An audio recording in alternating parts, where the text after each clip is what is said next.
a girl and her gay watch the Magic School Bus. It's the show where we yap about life, science, and go on an occasional rant about the state of the world. I'm Sarah. And I'm Matt. We're your hosts, and we're here to invite you to our weekly yap sesh, bring you some 90s and 2000s nostalgia, and maybe teach you a little science. Every Wednesday, we're hopping on the Magic School Bus, unpacking the science without the pressure of a pop quiz, and I'll be asking the questions I was too bored or afraid to ask in school. Curiosity leads. Chaos follows.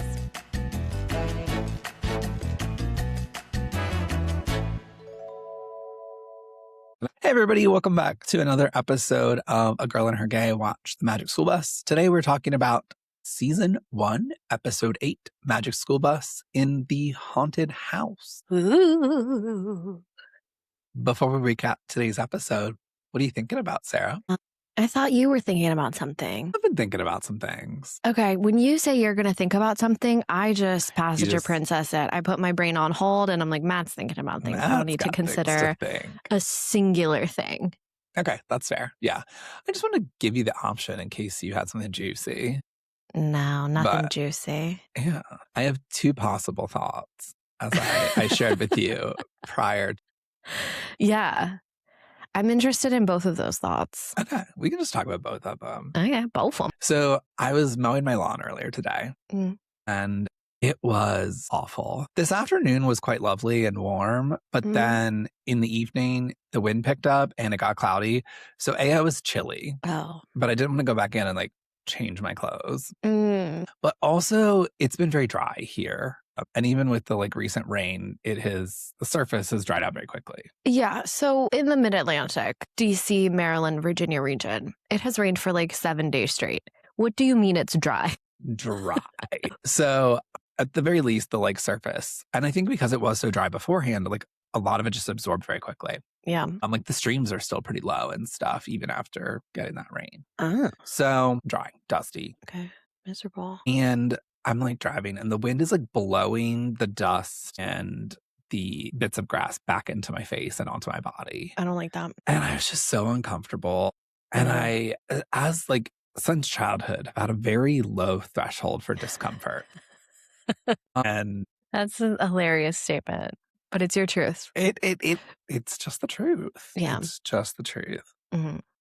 But I think more so than other people, I do think there's something to it because I would be in experiences with other people and I don't know if we count my dad as a reliable narrator in this situation, but we're doing work on the farm with barley. And I don't know if you know much about barley, but it's famously a very itchy grain. The dust from it is a irritant. And I would get so itchy and be on the verge of a meltdown because of how itchy I was. And my dad would be it's not that bad. Rah, rah, rah, you know.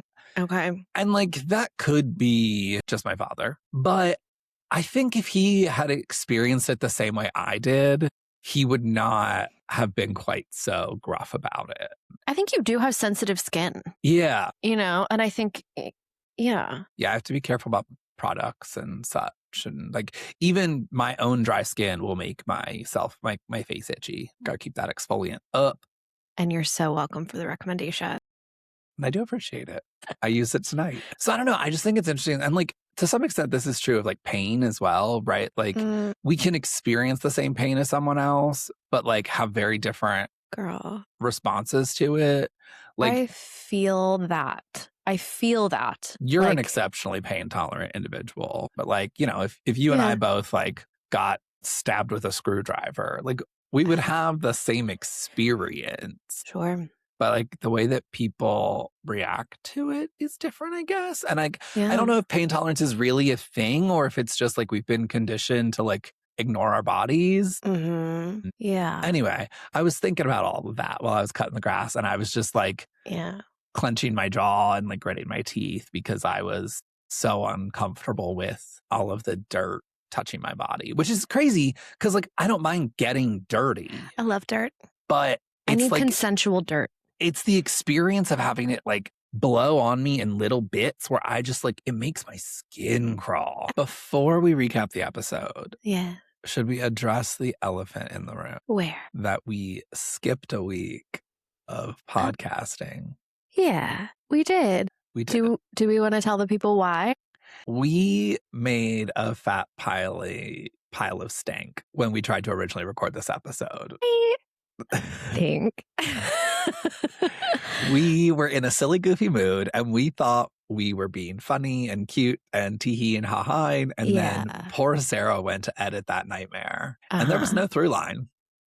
It was going to be a really challenging edit, one that I felt like my sanity was not worth sacrificing over, right? We do this because it's fun, not because we want like difficult careers in journalism, right? Like, you know, it's a fun science podcast among friends. And also I did the thing that I said that I shouldn't do, which was wait until the last minute to edit it. I probably could have come up with something if I'd started earlier, but it's just not worth it. So We're back. We're trying this episode again because I think it is worth it. We could have released a really mediocre episode, but I think the subject matter of this episode deserves the moderate to fair quality that you have grown accustomed to receiving from us.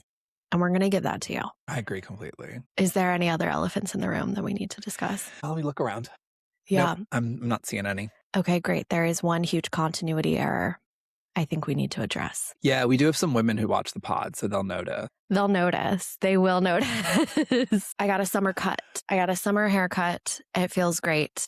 There is like 17 inches of hair missing from my body. I couldn't be happier, but this is my current hair. The long hair will make an appearance at the end of this episode and then next week's episode. But moving on, you know, we're on to the full summer cut and I couldn't be happier.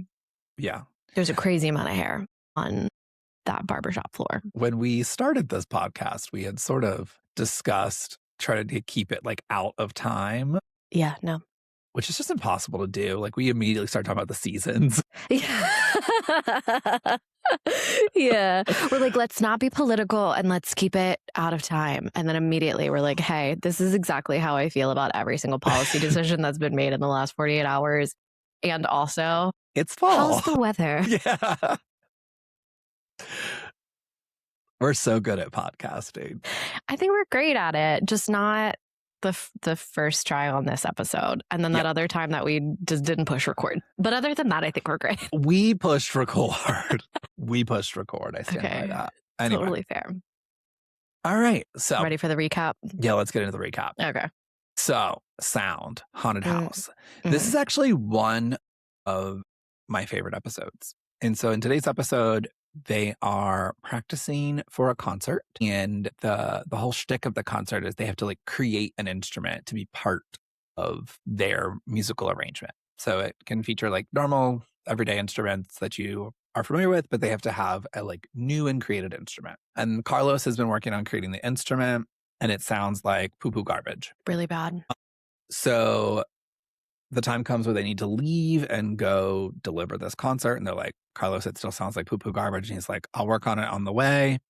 Lo and behold, on the way, the bus breaks down, gets a little fever. And so I wasn't aware that a magic school bus, I mean, the fever maybe, but it just like, we can't magic our way out of the broken down bus. Well, here's the thing about bus. Bus always malfunctions at like the most inopportune time. Oh, it's a plot point. Yeah. Okay. So, and I keep forgetting that like this show is not rooted in reality. It's a children's cartoon. Well, I like to think if we're going to like get some realism on it, I like to think it is sort of all the plan of Miss Frizzle and the bus, like in cahoots. Like the bus, there's something wrong with the bus. But she's like, oh no, the bus broke down. We'll have to walk into this haunted house and stay the night. Right. Where they learn about sound.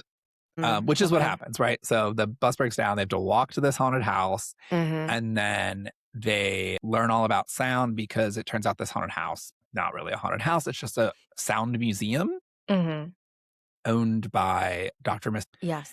And they meet her great-granddaughter, I think great-granddaughter, maybe great-great, a little unclear. Yeah. Dr. also Contralto, who is voiced by none other than Carol Channing, the very first Super Bowl halftime performer. Yeah. Lots of fun facts about Carol Channing. Love Carol Channing. There is a never to be seen scene from the first time that we recorded this of about 25 minutes of us just reading her Wikipedia. And for those of you who watch Drag Race, she may also be known as Cheryl Canning.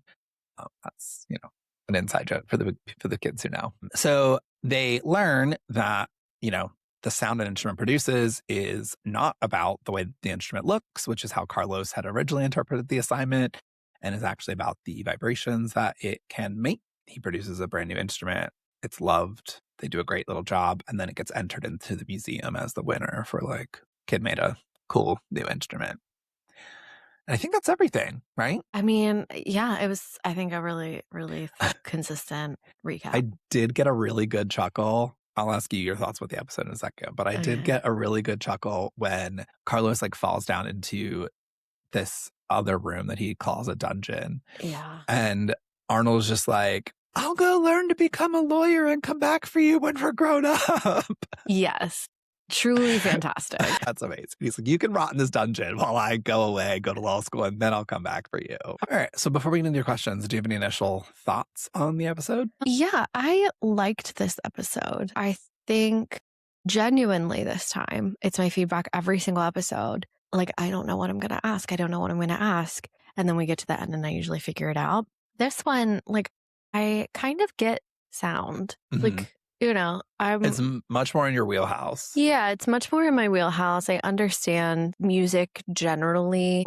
There are definitely a couple sciencey questions that I have, but I think it's going to need to be more like a chit chat. And yeah, I mean, can we just jump in with the first and most obvious question? Yeah, hit me with it. What is sound? What is sound? What are sounds? Sounds. Yeah. So sound is basically just our experience of a vibration. Beautiful. Good vibration. Good vibration. I just needed a song for the supercut for the end of season. There are a lot in the deleted a lot. I think at one point we broke out into the entirety of Man in the Mirror by Michael Jackson. Well, if you want to make a change. Okay. So sound is vibration. Do all vibrations make a sound?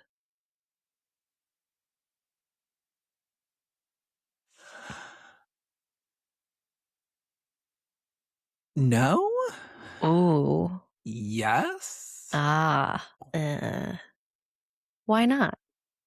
I think they do. I think some of them are just imperceivable, right? Sure. So there's a range of what we can perceive. We know that dogs obviously can hear differently. Right, like higher pitch. Gesturing to Oliver right there as if everyone's in the room with me. Exhibit A. Dog. Yeah. And, other animals and such. Yeah. I'm trying to think of something that vibrates that doesn't make a sound. And I can't think of anything, right? Obviously, on a very, very small scale, there's molecular vibrations, but those don't make a sound. But okay. I feel like that's sort of a different thing. So would it be up to the material? Because I can, well, I don't know. That does make a sound. Well, wait, hold on. Let me say it out loud so that we can all be confused together. I'm thinking a big, thick, rubber mat. Yeah. If I wave it back and forth, it's not going to make a sound. But if I hit it with something, it will make a thunk, but that's probably the thing that I'm hitting it with more so than the rubber. Yeah. So I think in that case, it's not vibrating. Right. Because you're not getting it to vibrate to produce a sound. Whereas if you take a thin sheet of plastic, you get that whoop, whoop, whoop, whoop, it's time for the percolator. Yes.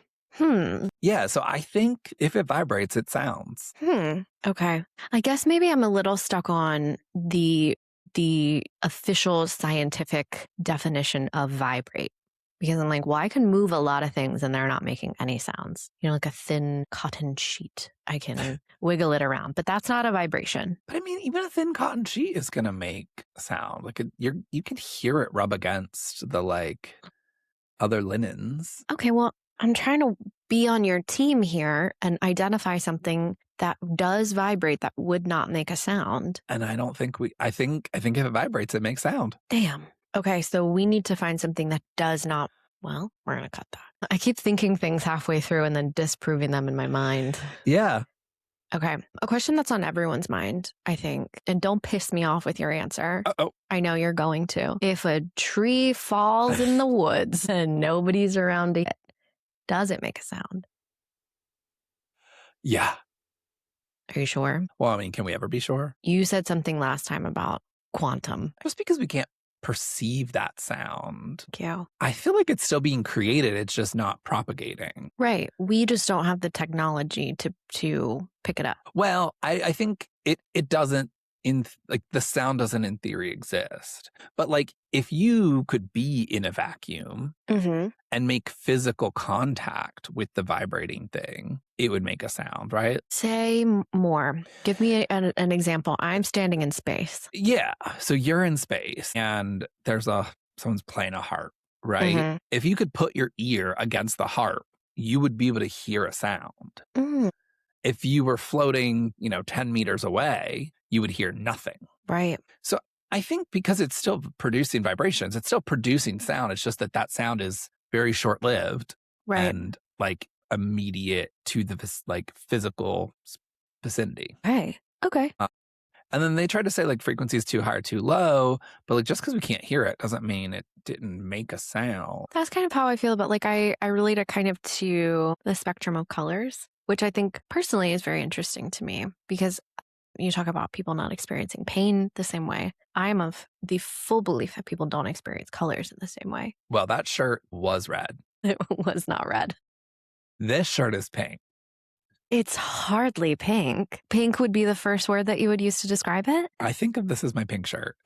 On camera, it's also not great. Like everything in my house looks a little yellow at the moment. White, neutrally beige. I'm in very warm lighting. Okay. But it's pink. Well, pull it aside the next time I come over. I'm going to investigate it. I'll send you a picture of what I'm... We'll insert it here. What do you think? We'll put up a poll. Let the people decide. Yeah. It's puce, if anything. Well, everything's puce. When you know it, you see it everywhere. And you'll know it when you see it. Yeah. So I think our human eyes don't equally see and can't perceive the full spectrum of colors and wavelengths that are available to us. It has to be the same for sound. Yeah.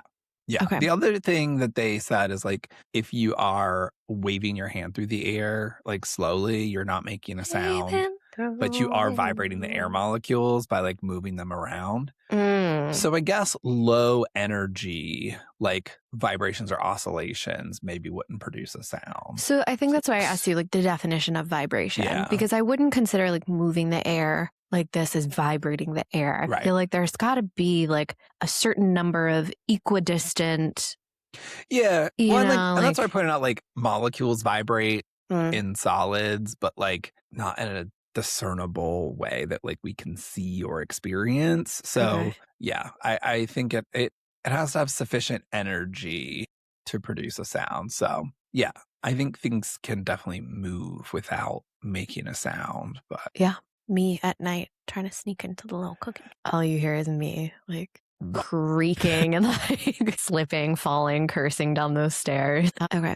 Can we talk about the physical effects of sound? Yeah, like how you can feel the bass at a concert. Yeah. Or like why a high-pitched sound is like very grating or irritating. Or why do some sounds give us goosebumps? Any ASMR fans? Interesting. I mean, I feel like those are all probably three very different answers, right? I think the first two are probably more similar in their link to like some sort of sensation and like processing in our brain. Whereas like feeling the bass at a concert is like truly just mechanical, right? The vibrations are such intensity that like they're physically vibrating you. They are inside of you. Yep. I don't like that. Most sounds get inside of you. Can't always feel it, but they get in there.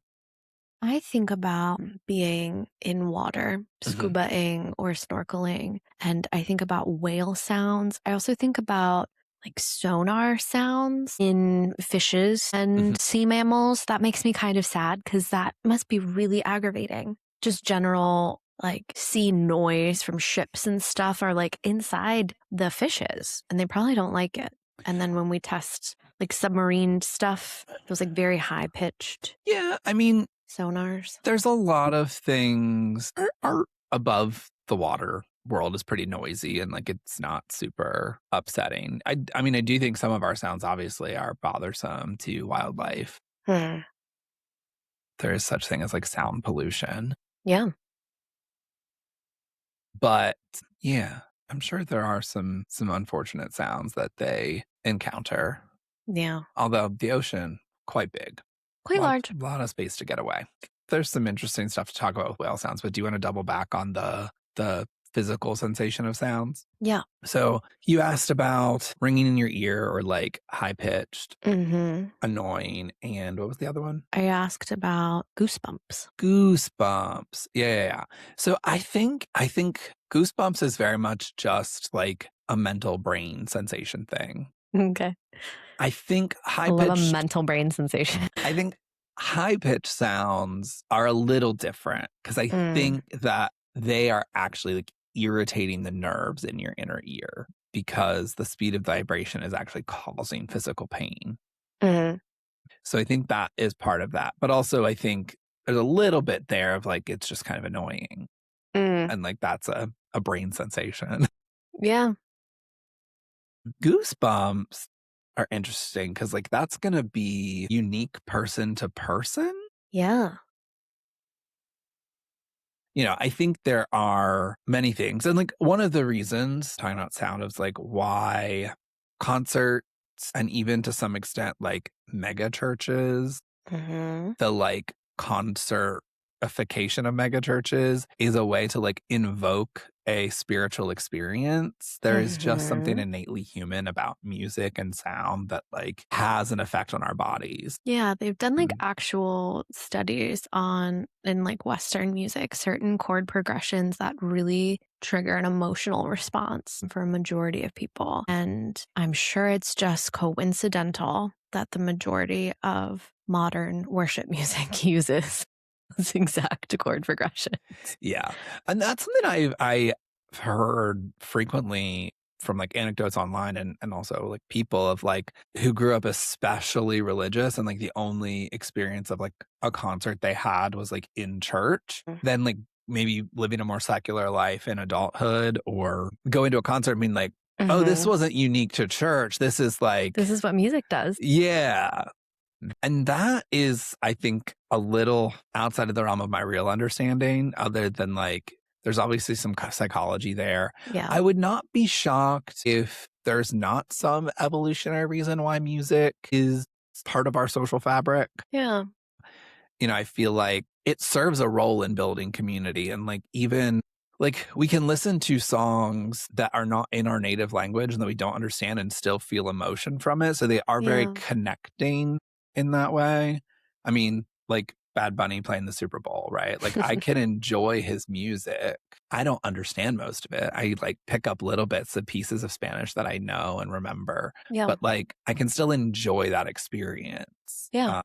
Or like classical music, right? No words. Maybe not my cup of tea, but like I can appreciate a good piece of music. I need You know to what I mean? start that playlist. I have my country music for people who say they hate country music playlist. Yeah. I need classical music for people who say they don't like classical music playlist. I don't think I hate it, right? But people who I don't know. I think there's a way to be like, try this one. There's some good shit out there. Yeah, no, and I fully believe that. And like No, but go ahead. Oh no, I'm just much more likely to reach for like soundscapes or like Gregorian chant if I want like not that there isn't words in Gregorian chant, but like if I want something that I'm not listening to like hear the words of. The time I needed some physical support and you set me up a sound bath with the Gregorian chant. That was crazy. I text my mom. I think I sent her a voice memo. I was like, listen to what is waiting for me. No, I do think it's interesting. And I know this is, again, beyond your physical sciences kind of expertise. But yeah, I think music is really uniting. I think 2 points that I find to be really interesting is in the grand scheme of the world, like music is new. Like there've always been sounds and songs and most animals have their ways of communicating. But I mean, music, the way that we think of it is like so new. But also you said that, music, even if you don't understand the language of it, can make you feel a certain way. But I think about a lot of Eastern music. They have very like substantially different standard tones and chord progressions. Things that our Western ears would be like, oh, that's like really mournful or a little eerie, a little dissonant, like a little spooky. But like that's their, like whatever, celebration music or happy music or dance music. But it is really different to what we have been trained to understand as like pleasing or like a positive emotion. Which I think is really funny. I think music is really cool from a sociology perspective because and like a great intersection of like psychology, sociology, and like quote unquote hard science, because there's so much there. Like it's culturally influenced, but also there seems to be some innate quality to it that like humans and animals just respond to. And, Wait, you taught me something about birds the other day, about bird song. Oh, yeah. Yeah, it's kind of sad, but I do think we should mention it here. So if a bird is raised in captivity away from its other bird kin, it won't learn song.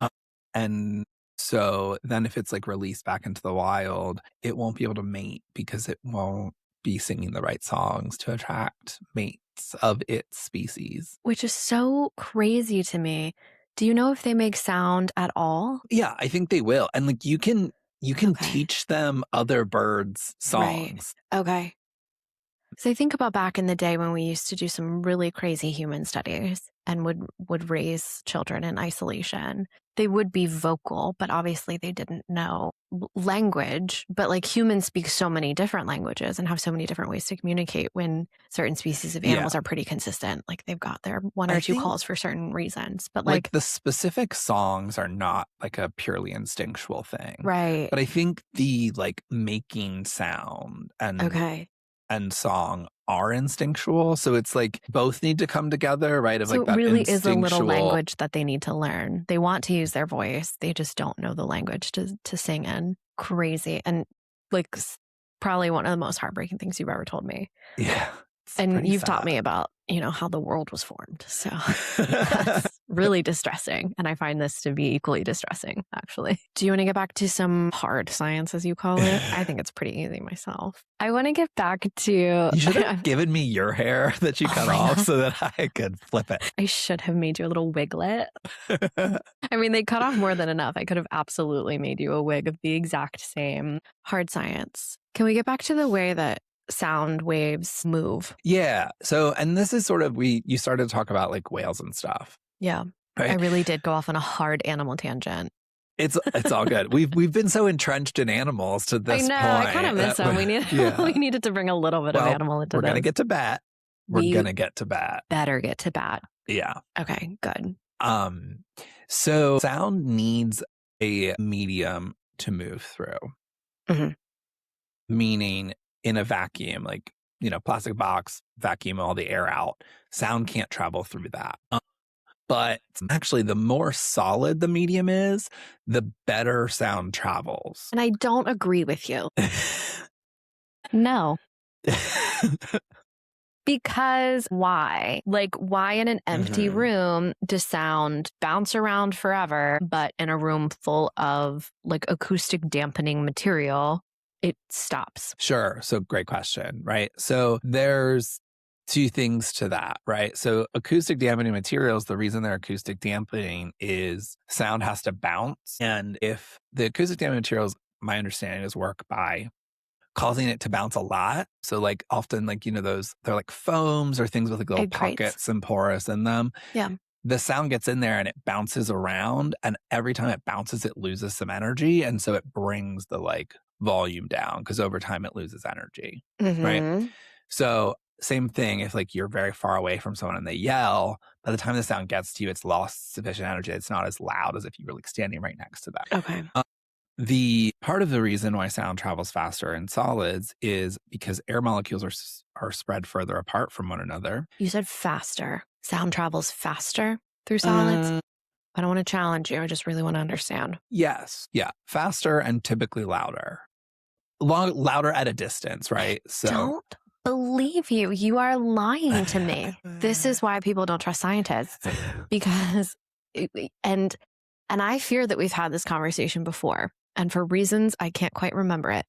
But I swear to you, if I'm standing at the edge of a seaside and I scream into the void, which I so often do, a ship in the middle of the Atlantic Ocean is going to hear me. But when I have to do the same thing because I'm forced to live in the middle of Washington, D.C., and I scream into my pillow, my next door neighbor can't even hear me. So how is the sound traveling better, faster, harder?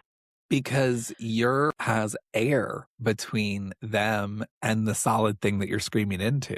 There's nothing but air between me and the ship in the middle of the Atlantic. Right, but find a better way to explain this to me. I am never passing this test. I'm never passing this test. You're writing in riddles. I mean, the ship of the Atlantic can't actually hear you, right? It is the conversation that we're having. Yeah. Basically, air molecules are further apart from one another. And so they have to travel some distance before they will bump into a new air molecule.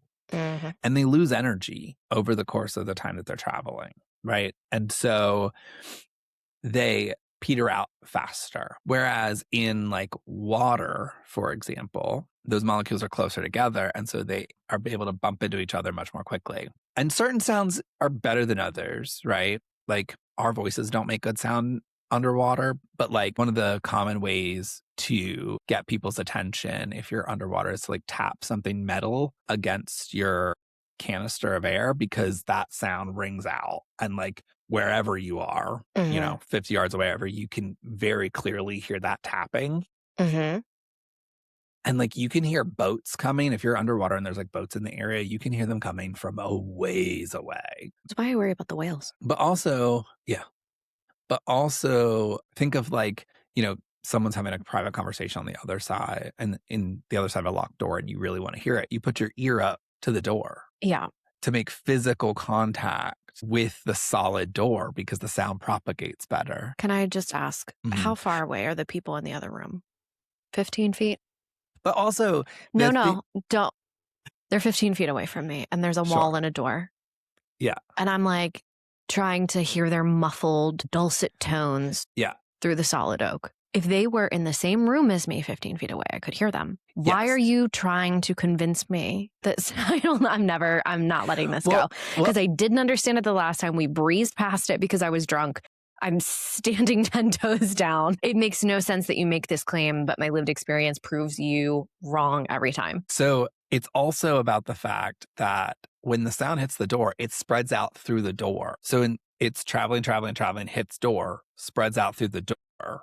Doesn't pass through the door necessarily, but vibrates the door, and then the door vibrates into the walls and what have you. So the directionality of the sound is changed by coming into contact with that, right? Some of the sound will bounce off, some of it will hit and then spread. But by making physical contact with that door, you're able to make more direct contact with the vibrations of the sound that's being produced. So I understand in your example why it feels counterintuitive, right? Like you and I facing as are having a conversation, much easier to understand than having a door in the way. The door changes the way that the sound moves.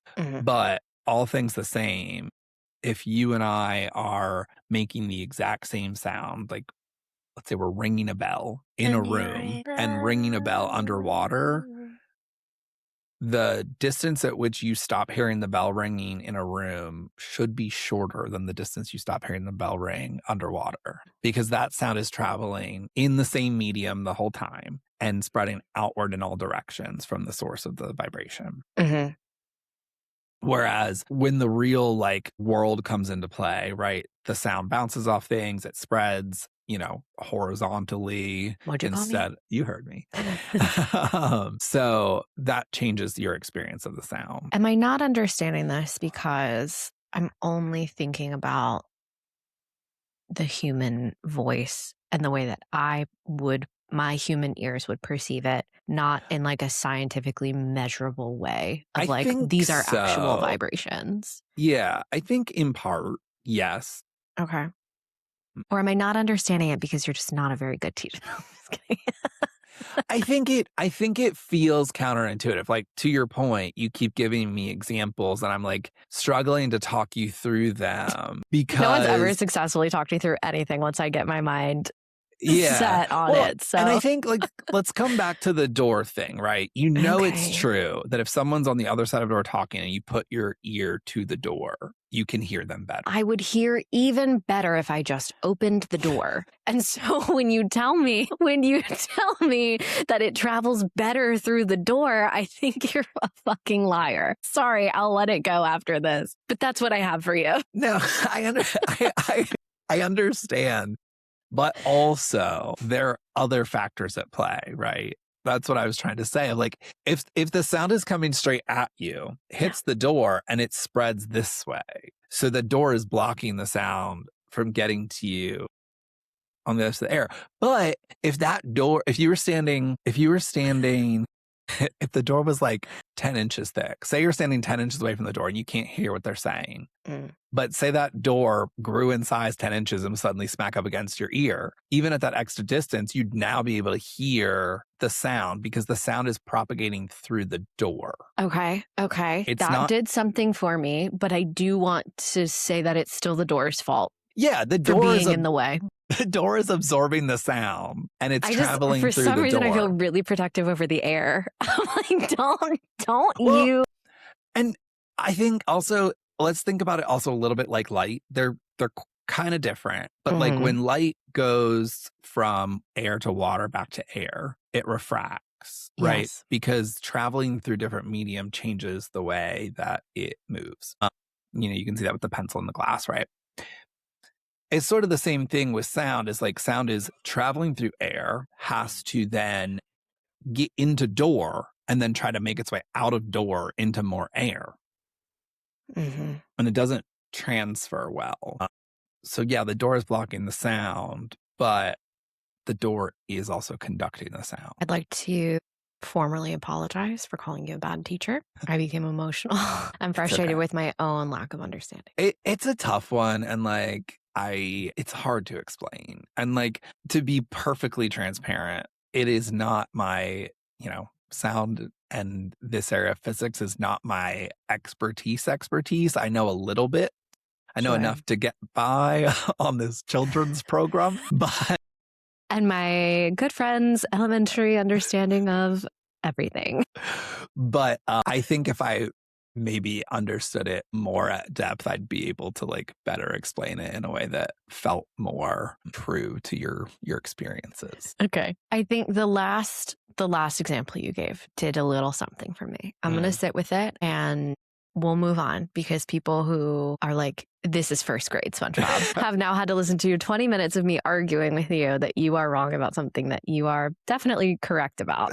I wanted to ask about the like wavelengths. And I maybe don't know the exact question I'm trying to ask, but so wavelength determines pitch, I guess. A little short squatty one is like high, a big tall one is like a low sound.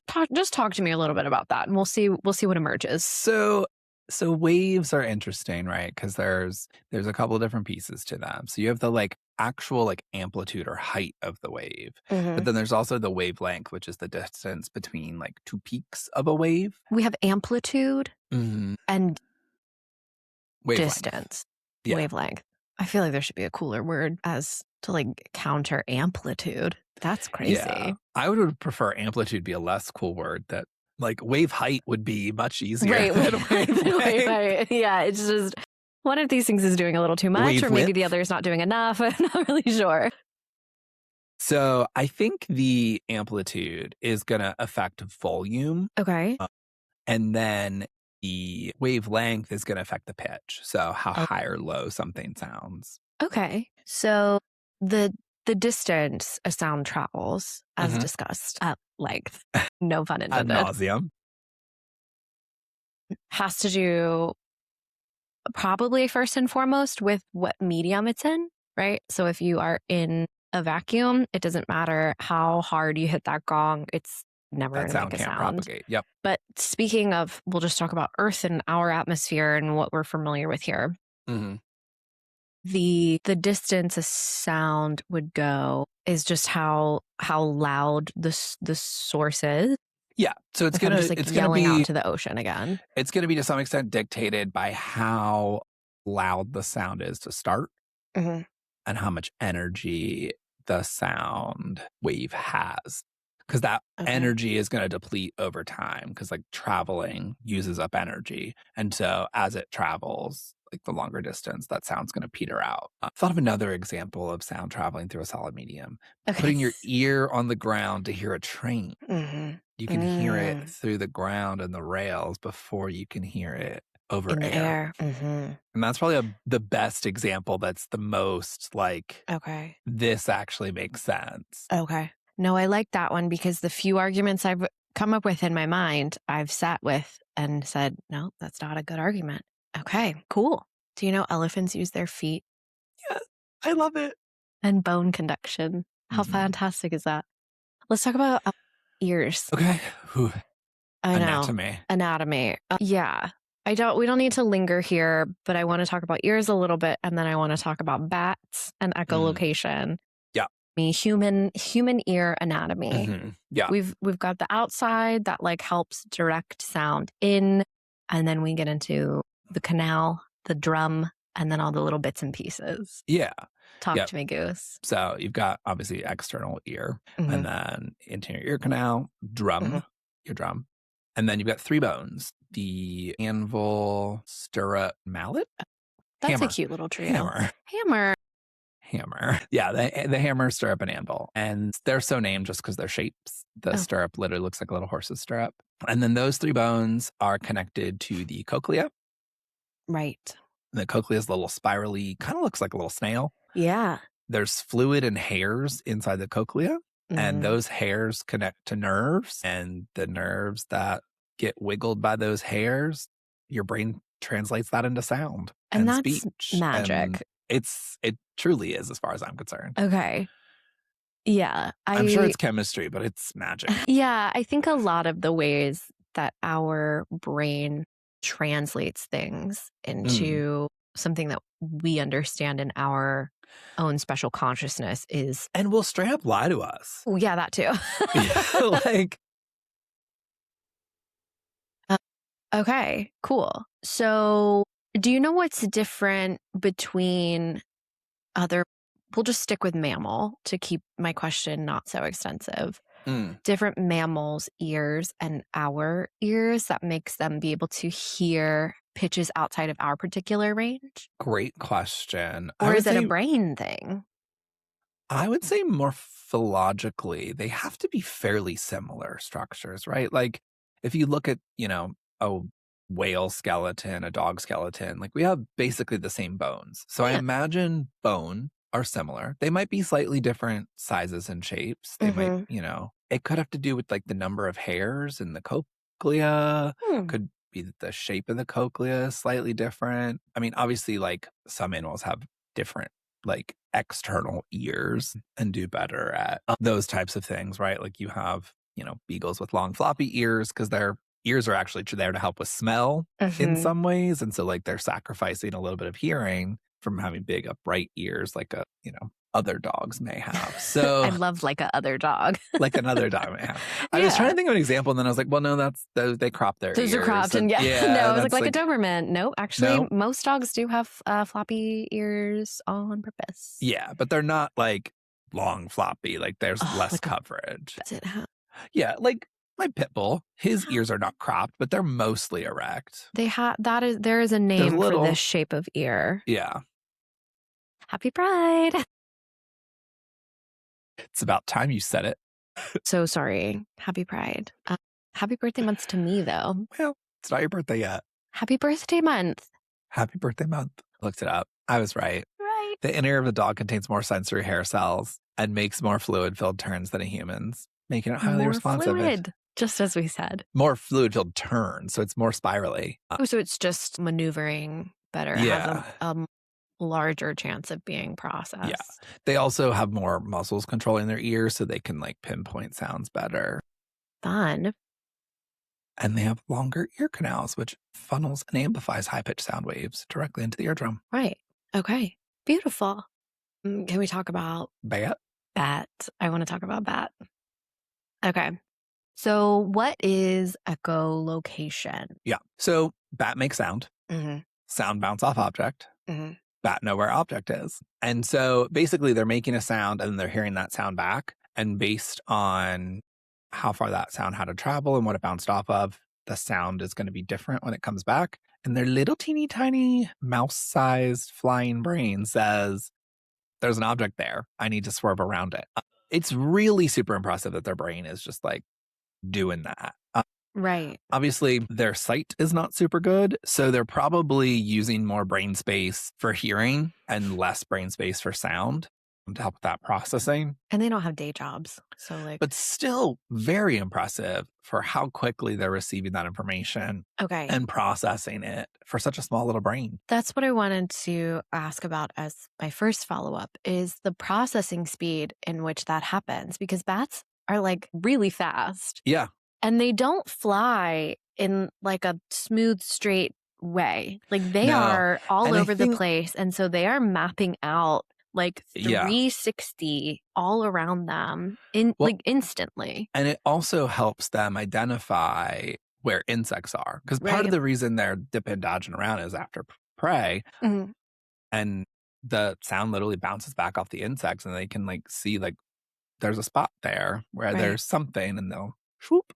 But then they also know like, oh, that's a big something. I should avoid that. So they don't smack into your head. Tree size. Yeah. So it's very cool. There is one species of insect that does echolocation. Ooh, talk to me about her. Noctuid moths that can echolocate. Noctuid. It's a family Noctuididae. So it's like a whole group of different of these moths. But, but also some insects have learned to identify the sounds of echolocation and they'll make sounds back to try and like essentially sonar jam the bats so they can't find them. Yo, that's cool. I mean, I'm team bat, but like that's pretty cool. Yeah. Huh. We've got warfare. Their like modern warfare. Anti-missile. Yeah. God damn. Bats are freaking cool. Bats are so cool, dude. Like I know they have a rabies thing going for them, but like generally. If they didn't, I'd really would want a pet bat. Thank you. Yeah, I mean, we talked about echolocation. We talked about elephant and whale. I got in all of my animal facts. We talked about sound dampening. We even got into a bit of the philosophical and psychological stuff. We did not shame me for being tone deaf. Yeah, what's up with that? I wish I knew. Is it a disability? It feels like one. Is it a physical thing, though? Like your ear just don't work good? I think it's probably learned, right? It's a learning disability. I don't think it's a disability. I think it's just that, no, it's real. It's called amusia. And it's a neurological condition that affects abilities of a person to process and perceive musical pitch. However, it's quite rare, only affecting 1.5 to 4% of the population. I think there are two paths. And this is me just talking vibes as the only thing I'm qualified to do. I think some people are generally just like uneducated and or undisciplined about music. And so they say they're tone deaf, but like you can learn. And then I think there are people who, not unlike being colorblind, actually lack the ability to distinguish certain pitches and tones. Yeah. So the quick research I did said that lack of musical training or lack of practice are two common reasons why people would be self-diagnosed as tone deaf. Yeah. And that there's also sometimes a disconnect between how the brain hears the note and how the vocal cords reproduce it. Mm-hmm. So it's very possible that to me, sound like I'm on pitch because like I don't hear my voice the way you do. Yeah. But the test is, can people hear a note that is like wrong, even if they can't sing it themselves? And like I can obviously hear when somebody presses the wrong key on a piano. Yeah. And I'm like, oh, that was tough. Yeah. Yeah. But I'm ready to play a game. I think we've done it. Who do you think? Is it Dr. Contralto or is it Carlos? I think it's Dr. Contralto. Really? Okay. Scenes as we have a guest character. That's fair. You have been pretty... although we have not gotten through... I mean, we did Fisherwoman, and she had much less... yeah, but she was crazy iconic. Screen time than Dr. Contralto. Yeah. Okay. Cool. Got it. So this is for Dr. Contralto. The second. And she's down there in her basement being spooky. Playing music. I think she's just like... Yeah. I think she's not spooky. I think the kids were spooked by her. I think she's just a woman living her life. And these kids are like inventing this fantasy of like, she's this spooky old woman. Who are her potential mates? I was going to say, which is why I think for the first time, and we probably should have done it more. For girls and boys, we should put single by choice. I think we've done it once. I think we did it for Fisherwoman. Mm. I think some people just have that vibe of like, you're doing great. Yeah. I would love for her to, I'm going two ways with this. I don't want to take up the other two options, but I'd love for her to go down this like sort of John Baptiste. Jacob Collier is like way too young. He's like way younger than we are even. But just this sort of like modern musical marvel, and they just jam all day. You know? Okay. I'm going to put John. Paul McCartney. Yeah. But I'm also thinking, because she does, you say the kids just thought she was spooky, but she has like kind of she's a lesbian. She's got a vibe. Yeah. So I'm thinking like my local Instagram tarot witch, you know, just kind of like a little witchy. Yeah. That's kind of the vibe that I'm getting. Great. Vehicles. VW van. Okay. Camper van. Love. I think just sound waves alone. She just operates off of vibes. Travels. Wherever the wind blows her. Vagrant. Yeah. She really does paint with all the colors of the wind, if you know what I mean. I love the idea of the VW van and her being like a groupie and just like going to different concerts. Oh my God. Yeah. She's like in like a tour bus for big good band. Big good band.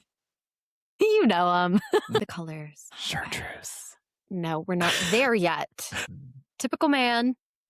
We did powder blue last time, but I do love a powder blue VW van. Yeah. I'll allow it. I think like sort of like a full spectrum glitter. You know, when it drives Chameleon by. Paint. Chameleon. Chameleon. Did I do it? No. I don't know. Carry on.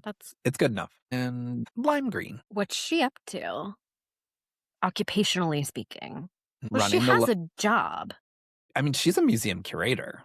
She is a museum curator. But she might also run the like town apothecary, you know? And it's not a coffee shop, and it's not a bar, but there will be drinks. Yeah. It is crazy how texting has taken away my ability to spell. It's truly embarrassing. Yeah, because it just does it for you. Yeah. Or if I'm really stumped on a word, I just hit that microphone button and I'm like, apothecary, and then it does it. I was never a great speller to begin with, but... Okay. I think she's also... independently wealthy. I love, okay. I think she's like a patron of the arts while being independently wealthy, though, if we could note that. Yeah. Independently wealthy patron of the arts. Yeah. I don't see her as the children type, but one... Give her 2 chances for 0. Yeah. I see her being the mother of the arts. Yeah. Like her passion in life. I see her as having a very full life and like, but I don't necessarily see her as like raising children. She was great with the kids. Yes. But like, I don't know. Cool auntie. Yeah. Yeah. All right. State. Where are like very thriving cultural art centers? San Jose. Is that no? Sure. I don't want to offend anyone. I don't know. I feel like Sydney, we have the Opera House. Yeah. And where are some really fantastic new artists coming out? I mean, Austin has a pretty big art scene these days. Yes. I think Texas needs a win, so we'll give it to them. All right. You ready to predict the future? Let's predict it. We're predicting. No.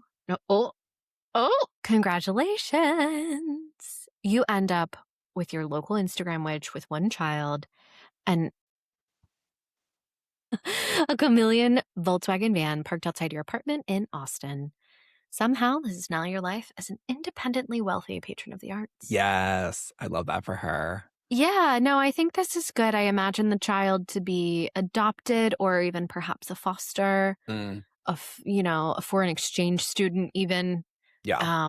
I think big windows, this cool sort of loft space with like a wall of every musical instrument you could ever even imagine. Yeah.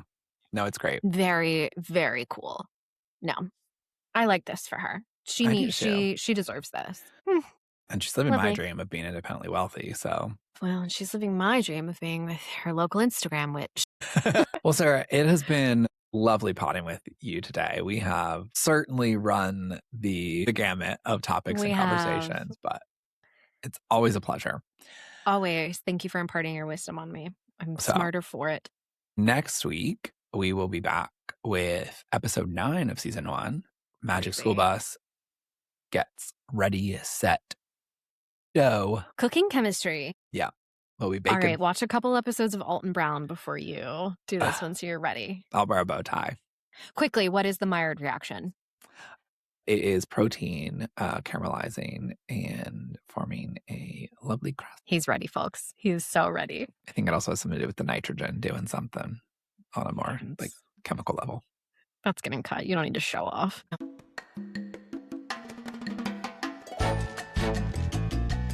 Well, that's a wrap on our Yap session for this week. If you enjoyed the episode, subscribe and share. We can be found on Instagram and TikTok at A Girl and Her Gay Watch and on Blue Sky at A Girl and Her Gay Pod. If you'd like to get in direct contact with us to ask a question or submit a correction, send us an email at agirlandhergaywatch@gmail.com. We would love to hear from you.